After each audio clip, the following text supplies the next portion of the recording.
Дигни темпото, увеличи печалбите. Темпобет. Свободен удар. Остро центриране и избива Вамболи. Това не беше никакво центриране, директен удар във вратата, първи ъглов удар в срещата преди началото на матча. О, хубаво изпълнение на Крачунов. Триково опита тази Петър Стоянов. Да видим обаче сега тази атака на Литекс. Том пада в наказателното поле. След като се сбута с Костадин Стоянов. Никакъв случай. Според мен е борба и малко преигра Том. Остава в ляво Мирасем е свободен, дига ръка и Петър Занев. Центриране Мирасема с глава. Топката излиза в аут.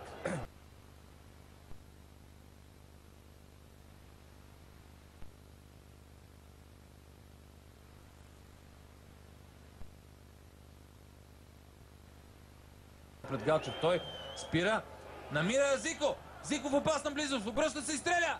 Топката е блокирана от Пламен Николов. До края на което остават броени секунди, може би още минута добавено. Време Спас Делев. Шут на Спас Делев. Коварен бе този удар на Спас Делев. По крилото за Тяго Мирасема, който с първото си докосване елиминира.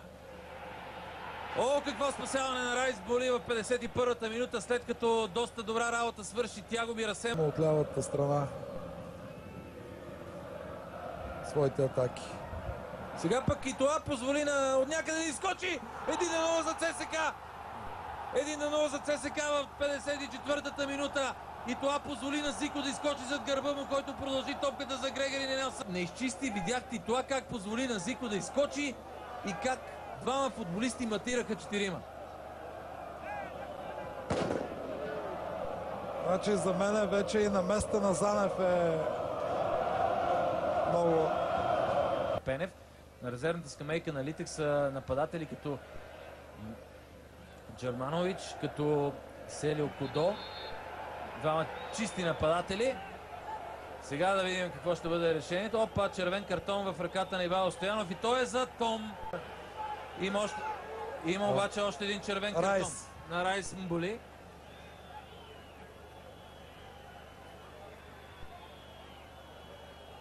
Левия му удар.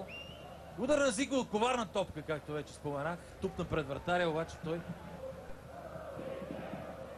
Отново Зико, отново добре успя да намери продължение на тази атака. И гол. И гол за ЦСКА. Янис Зико. Гол. Фамозен гол на Янис Зико носи преднина от два чисти гола на ЦСКА. Поредни матча без загуба. Ето тук Спас Делев. Ударът му бе блокиран, но отново видяхте как... Вижте първо паса към Делев. Тук разбира се не се случи. Защото Занев блокира удара на Делев. Но там вижте Зико откъде дойде. Опитният румънец знаеше, че може да излезе нещо от тази ситуация.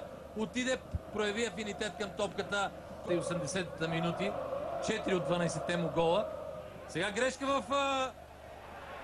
грешка, от която Христо Янев бе длъжен да се възползва. Бързо връщане в този двубой.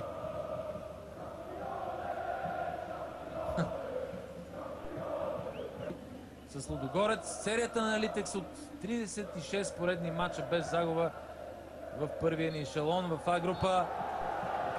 Свършва с този двубой. ЦСКА напукна статистиката и на традициите. Успя да спечели в Ловеч.